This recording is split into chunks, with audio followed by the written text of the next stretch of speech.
You won't believe what happened after we moved into that new house in the middle of nowhere. New houses are supposed to feel safe, right? But this one, something about it felt completely wrong from day one. I didn't believe in ghosts or anything like that. I thought it was just an old house playing tricks on my mind. But the night I saw those pale figures in the mist, standing just beyond the trees, that's when everything changed. I never thought a place could feel so alive with something dark. And what still haunts me is, did they ever leave? Or are they still watching, waiting for someone else to come home? Good evening, everyone. This is your host, AG Horrors, and welcome back to AG Horrorcast. Tonight, we're diving deep into 3 new disturbing true horror stories, tales that actually happened, or at least, that's what people claim. But one of them might not be exactly what it seems. Listen closely, and see if you can spot the story that doesn't quite add up. But before we begin, make sure to subscribe and follow so you never miss a new chilling release. If you're enjoying the content, hit like, drop a comment, and share this video. Let's see how many of you truly love this kind of episodes. And if you want to dive even deeper into the darkness, join the AG Horrors family by becoming a member on YouTube or Patreon. You'll gain access to exclusive horror content, early episode releases, behind-the-scenes secrets, and special perks made only for true horror fans. You can also check out our official merch, or grab your copy of our creepy books on Amazon, perfect for those who like to keep the fear close, even after the episode ends. Thank you for being part of this journey with me. And now, turn off the lights, grab your headphones, and let's begin.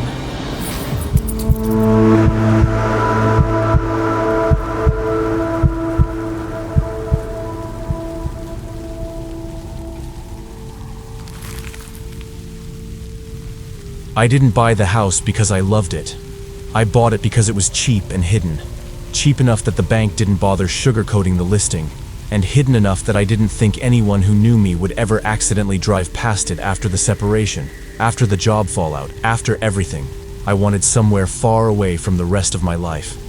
I didn't want neighbors, sidewalks, traffic, or the sound of anyone else's existence bleeding through my walls. I wanted silence, honest, punishing silence. This house promised that. It sat on 3 acres at the edge of a forest in northern Washington, where mist clung to the ground even on good days. Tall pines swallowed the sunlight and leaned inward like they were guarding something.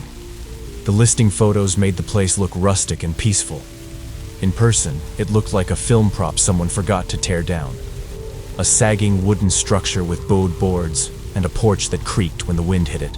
The paint had peeled away in long strips, leaving the house looking like it had survived 100 winters and wasn't sure it wanted to survive the next one.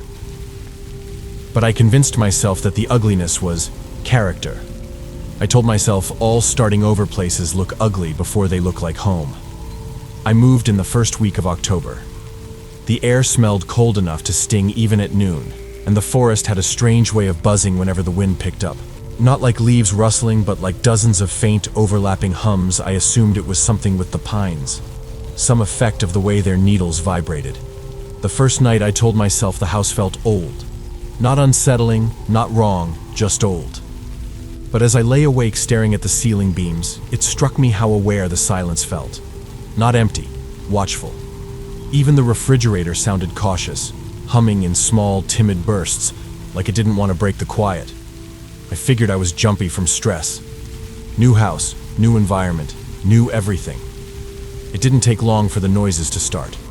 A light scrape across the porch at around 2 a.m.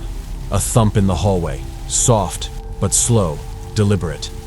The kind of thump you hear when someone shifts their weight from one foot to another on old wood. The kind of thump you feel in your ribs.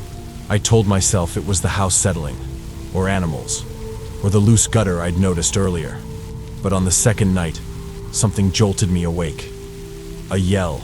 Sharp, distant, female. Not the drawn-out scream of someone being hurt. More like a startled shout. Short, clipped, frightened. I sat up in bed so fast my ribs hurt. The forest was alive with wind. But I knew what I'd heard. I listened for a second cry, a rustle, footsteps, anything. But nothing else came. Just the wind. And that buzzing noise again, pulsing faintly through the trees like static. I told myself it was a fox. Foxes scream. Maybe it was a hiker, maybe a camper. People do odd things in the woods. The next morning, I found the footprints. 4 pairs of bare, human footprints in the moist dirt beside the porch steps. Not small enough to be children, not large enough to be clearly male. Just 4 sets, side by side, pointed toward the house, pointed toward my bedroom window. The prints were shallow, not deep enough to say how long they'd stood there. But they'd been close. Very close. I should have taken pictures, called the sheriff. Something. Instead, I crouched down like an idiot and examined them like I was pretending to know what I was doing. The ground was soft, the prints were fresh. I felt a pinch of fear in my throat, but it wasn't panic so much as embarrassment. Like I'd already become the stereotype of the city person freaking out over rural life. Teenagers, I muttered to myself, trying to scare the new guy. But even as I said it, I knew no teenagers are out barefoot at night in freezing weather. On the 3rd night, I slept with the lamp on. That was the night I saw them. Not in a dramatic movie way. No sharp shadows or glowing eyes, nothing that would make sense on a screen. Just motion at the edge of the forest while I was walking toward my car. The porch motion light flicked on behind me, casting a washed-out blue glow across the clearing mist curled between the trees. And then something moved. Slow, smooth, almost hesitant. One pale shape, then another, then more. I froze. They were too far to see clearly. Just tall, thin silhouettes standing between the trees. Their skin caught the light in a strange way, like the glow slid across them instead of bouncing off. No clothes that I could see. No faces either, just blank shapes, unmoving. I swallowed hard, stepped backward, and fumbled my keys so badly I dropped them twice. I didn't take my eyes off the forest. I couldn't. I felt like if I blinked, they would come closer. When I finally got inside, I slammed the door and locked everything, deadbolt, chain, even pushed a chair in front of the doorknob like some kind of desperate cliché. I didn't sleep at all. Every small house noise sounded amplified. Every wind gust sounded like footsteps on the porch. By morning, I'd convinced myself it was shadows and fog playing tricks on me, light distortion, exhaustion, my brain misinterpreting shapes. A week passed, a week of keeping the blinds closed after dark, playing music to drown out the buzzing forest, and pretending the house didn't groan at night in strange, human-like ways. The forest seemed to pulse with noise some evenings, soft whispering sounds that always stopped the second I tried to listen more carefully. I didn't go outside after sunset. I barely approached the windows, but fear eventually dulls into routine. I kept telling myself I was adjusting. Then the storm hit. The wind came first, long, sweeping gusts that made the porch railing tremble. Rain followed, hammering the roof so hard I could feel the vibrations through the floorboards. Pine branches scraped against the siding, and the forest beyond looked like a dark ocean thrashing in place. At around midnight, the power went out. The house didn't fade into quiet. It fell into it, abruptly, like someone had pulled the plug on the entire world. My phone flashlight cast a shaky beam over the walls. I lit a candle and set it on the coffee table, but the flickering light made the room feel smaller, like the darkness was pressing closer. For a while, I just sat on the couch listening to the storm swallow the house from the outside in. Eventually, I stood and walked to the window.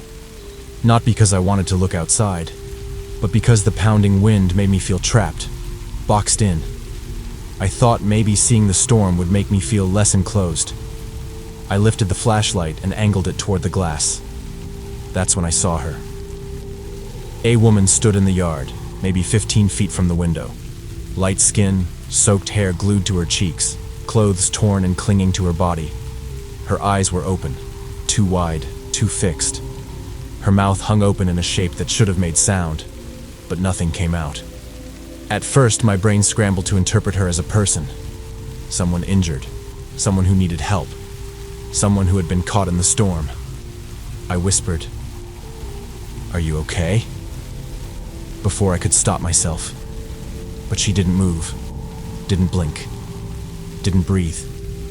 She stood perfectly still, like a picture held up in the rain. Then the beam flickered, and the light widened just enough for me to see past her shoulders. They were there again. 4 pale figures, standing in a semicircle behind her. Their skin didn't look like skin in the flashlight. It looked almost reflective, like wet bone or porcelain. The storm didn't seem to touch them. Wind whipped the woman's hair sideways and plastered her soaked shirt to her ribs. But the pale figures were motionless, untouched. The woman didn't turn toward them or react in any way. She stared at me through the window with a frozen, soundless expression of fear, like she'd been caught in the middle of screaming for help, but the sound never formed. My flashlight sputtered once, twice, then died completely. I didn't move for a long time. I couldn't. My body locked, breath shallow and burning in my chest. A part of me expected a knock on the window, or for the glass to crack, but nothing happened. I eventually backed away from the window inch by inch until my legs hit the couch and I sank to the floor, shaking so hard my teeth hurt. The storm raged for hours. I didn't sleep or move. The candle burned down to nothing. When morning light finally broke through the trees, I stuffed what I could into 2 duffel bags. I didn't shower, didn't eat. I refused to look out any windows. I kept my eyes on the floor as I passed them. Afraid of seeing faces pressed against the glass, I drove away with the gas tank barely half full, speeding down the winding forest road until the trees thinned and the sky widened and the house was gone behind me. I didn't call the sheriff or the ranger's office. What would I say? I saw a screaming woman who wasn't moving, and 4 pale people behind her who didn't react to a storm. I signed the property back over to the bank. I took a financial hit so bad it gave me migraines for weeks. I didn't care. I never went back. But sometimes, especially in fog, especially at night, something catches my eye in reflections, in storefront windows, in puddles, in the darkened glass of my apartment balcony door. A pale face, wide eyes, mouth open in a frozen scream. Maybe trauma does this. Maybe my brain is stuck replaying the moment it broke. Or maybe they followed me. I don't know which answer scares me more.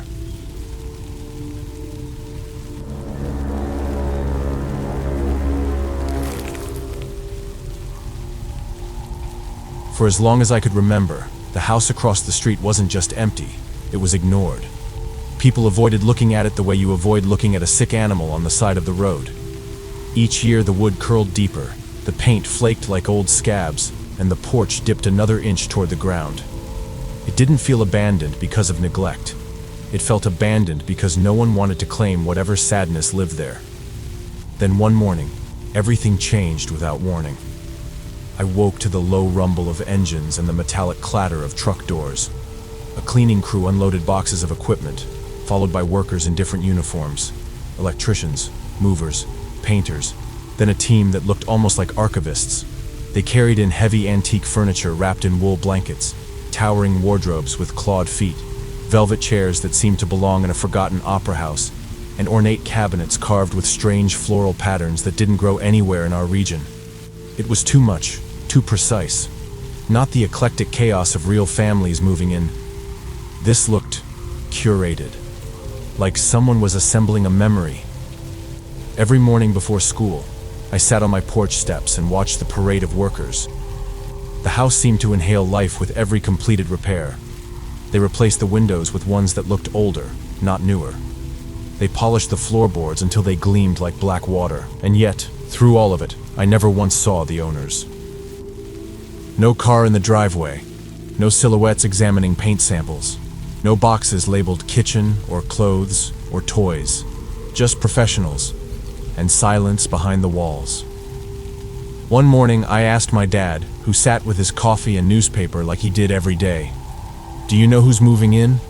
"No clue," he said, flipping a page. "Rumor is they paid in full before even stepping foot inside. Must be private folks, maybe from the city." "Have you seen them?" I pressed. He hesitated, just long enough for me to notice. "Well, I saw one guy. Bald, black suit, briefcase. No beard." Dad shook his head slightly. He looked like he walked straight out of a government video nobody's meant to see. Dad tried laughing it off, but the crease between his eyebrows stayed. By the time the house was completely restored, the whole neighborhood seemed to hold its breath. Even the kids on bicycles slowed down when riding past, waiting for something. Anything, but nothing happened. Until the night the lights came on. I was at my desk finishing homework when I saw a faint glow flicker in an upstairs window. Then a small silhouette darted across it. Quick, almost panicked. My heart kicked hard against my ribs. "We have neighbors," I whispered to myself. My mom suggested we bring over an apple pie as a welcome gift. Something normal, something wholesome, something comforting. Maybe it would break the weird tension that had been building in my chest for days. But the moment our feet touched their restored porch, that tension turned into something sharper. The door opened before we knocked twice. A thin woman stood there in a beige apron stained with small reddish smears. They weren't splashes or drops. They were rubbed in, like she had wiped her hands on it repeatedly. The stains were old enough to darken, but fresh enough to smell faintly metallic. Mom smiled. "Hi, we're the Buchanans, from across the street. We brought you some pie to welcome you." The woman's reaction was wrong. She didn't seem pleased or relieved. She flinched, like our presence disrupted something fragile inside the house. Her gaze kept darting over her shoulder, as though the shadows behind her were watching. A dull chemical odor wafted from inside. Not food, not cleaning supplies. Something medicinal, coppery, and sour enough to make my stomach tighten. "Oh, thank you," she said quickly. "But now isn't the right time. We just got in. Very long trip. Very long." Her voice trembled on the second "very," like she was repeating a line she'd been told to use. Then a young voice asked, "Who is it, Mom?" A boy stepped into view, maybe 8 or 9. His hair was black and matted in places, his skin pale like he hadn't been outside in months. His eyes were too wide, too fixed, taking everything in with that unsettling intensity of an animal that's been starved of contact. He stared at me without blinking. His fingernails were dark, not dirty like soil, but coated with a thicker substance that had dried in uneven clumps beneath the nail beds. He stepped forward in a motion that felt too deliberate and grabbed my wrist hard. His nails dug into my skin with a pressure that wasn't accidental. I gasped and tried to pull back, but he tightened his grip, not in anger, but like he was testing my reflexes. "Do you want to be my friend?" he asked. His voice was normal, his face was not. There was no curiosity, no warmth, just observation. My dad stepped forward sharply. "Hey, let go of him!" The woman froze, eyes wide, as though she expected something awful to happen from that outburst. The boy released me without resistance and drifted back into the house like he'd lost interest. "I'm sorry," the woman whispered. "He hasn't been well. He's still adjusting. Please don't be upset." We left quickly. Nobody spoke on the walk home. Even inside, the air felt heavier. Mom washed my scratch marks with trembling hands. "Kids do weird things," she murmured. But her voice had lost its confidence. That night, sleep came in fragments. My skin felt too hot, then too cold. A throbbing started behind my eyes like a slow heartbeat. I thought maybe the scratch was infected. When I finally drifted off, my dreams were empty. Pure blackness, like drifting through a tunnel with no end. I woke shivering, and I wasn't in my bedroom. I was lying on a rough wooden floor in a narrow attic. Bare beams, dust everywhere, insulation missing. The single exposed light bulb swung slowly, casting shadows that crawled across the slanted ceiling. My pulse hammered against my throat. Somewhere in the dark, I heard a soft, wet slurping sound. "Why didn't you answer me earlier?" a small voice whispered. My eyes adjusted enough to make out a shape crouched in the corner. The boy. He wasn't monstrous. He wasn't even threatening. He looked sick, far sicker than he had earlier. His cheeks were hollow, trembling with each breath. His cracked lips were stained with something dark. He held a jar to his mouth and drank from it in slow, desperate gulps. The smell hit me. A mix of iron, vitamins, Plastic tubing, something synthetic, not blood, not food, something medical. He wiped his mouth, streaking the corner of his lip darker. "We traveled a long way," he said.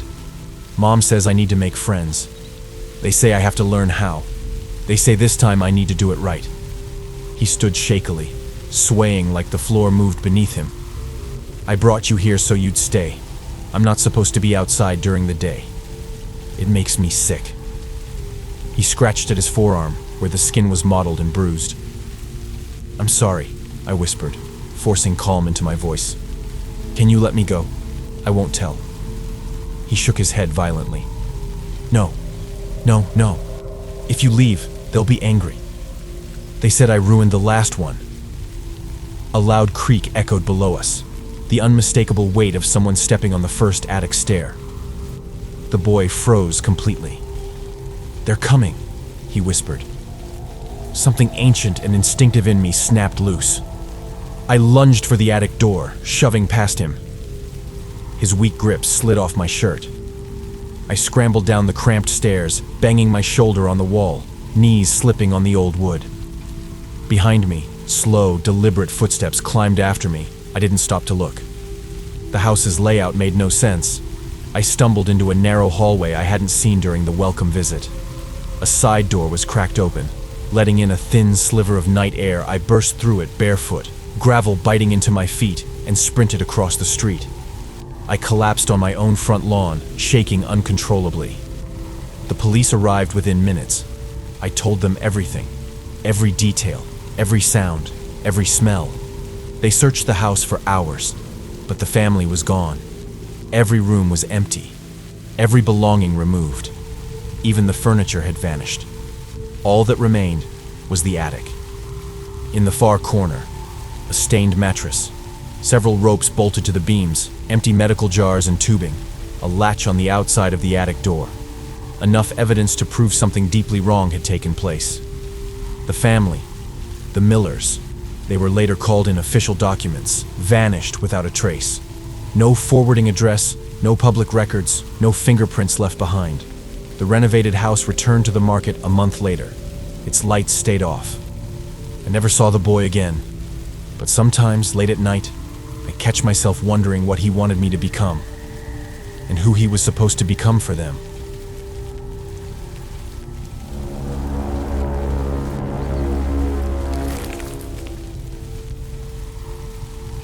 I was about 9 or 10 when we moved into that house in West Virginia. It wasn't really ours. We were staying with some close family friends who owned this old, creaky place right next to a massive steel bridge that cut across the valley like a scar. The neighborhood felt forgotten, like it had been left behind by time. The roads twisted up and down the hills, lined by towering trees and houses whose paint peeled like sunburnt skin. Everyone knew everyone, but no one really visited. The house itself was huge, almost overwhelming for a kid.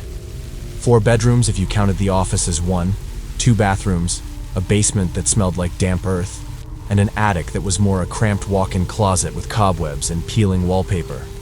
The floors creaked with every step. The walls groaned like they held old secrets you weren't meant to hear. To get to the room where my mom and I stayed, you had to walk through the upstairs bathroom, then through that strange attic closet space, and finally through a narrow door at the back. It felt like the layout was slapped together in a hurry, or maybe rearranged to hide something. Because behind our bedroom, there was another door, a second door, barely noticeable. You had to almost know it was there to find it. When we first moved in, the adults said something weird. The previous owners had practiced some kind of voodoo or ritual magic. I didn't really get what that meant then, but the signs were everywhere. Dolls everywhere. Plastic baby dolls, porcelain ones, old Barbies with their faces chipped or missing. Some had heads dangling by strings tied around their necks, hanging like grim ornaments. They were stuffed in drawers, pushed into dark corners, and lined up on shelves, their glassy eyes wide open, arms frozen in unnatural positions, like they were reaching for something, or someone. Right outside our bedroom door, 4 pencils were taped to the wall. Each had a tiny yarn doll's head glued on top, like little voodoo effigies. On every side of every pencil was a name, written in shaky, uneven handwriting. No one wanted to touch them, not even the grown-ups. They just felt wrong.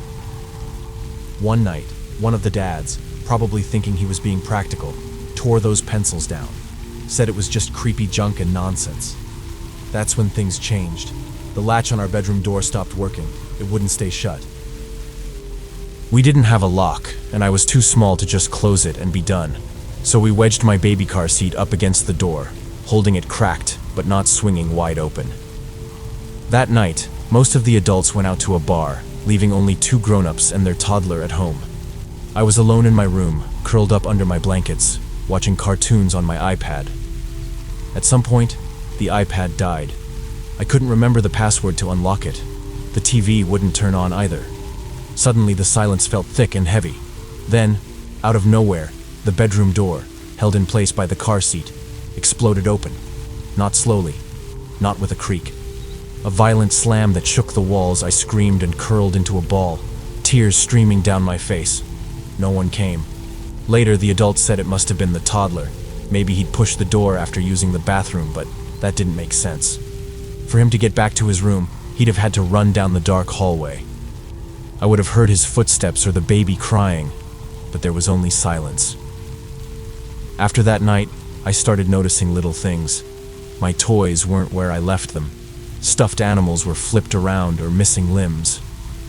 One morning, I found an old porcelain doll I'd never played with sitting upright in the middle of the floor. I know I didn't put it there. The worst was the bathroom. The shower had frosted glass, but not enough to hide what I saw. A tall, still, human-shaped shadow stood just outside the door. It didn't move or make a sound. It just watched me. Every time I tried to open the door, there was nothing there. No footprints, no whisper, no one. One night, I woke up to a cold draft brushing against my face. I looked toward the back of the room, the secret door behind our bedroom, and the faint outline of a handprint glowed softly in the dark. It was smeared, like someone, or something, had been desperately trying to get out.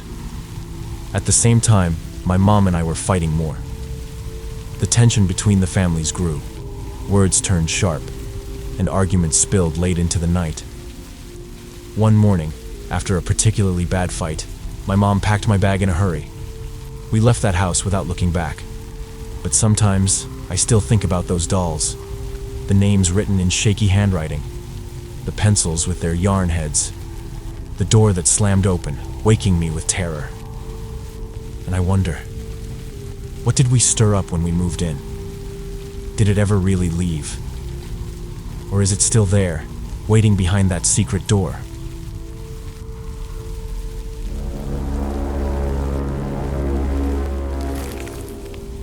If you've made it this far, you're braver than most. Tell me in the comments, which story haunted you the most tonight? And if you had to live through just one of them, which would you choose to survive? Don't forget to drop your guess. Which story do you think wasn't what it seemed? If you enjoyed this episode, hit super thanks on YouTube or send some stars if you're watching on Facebook. It helps your comment stand out and keeps the horror alive. Want to go even deeper into the darkness?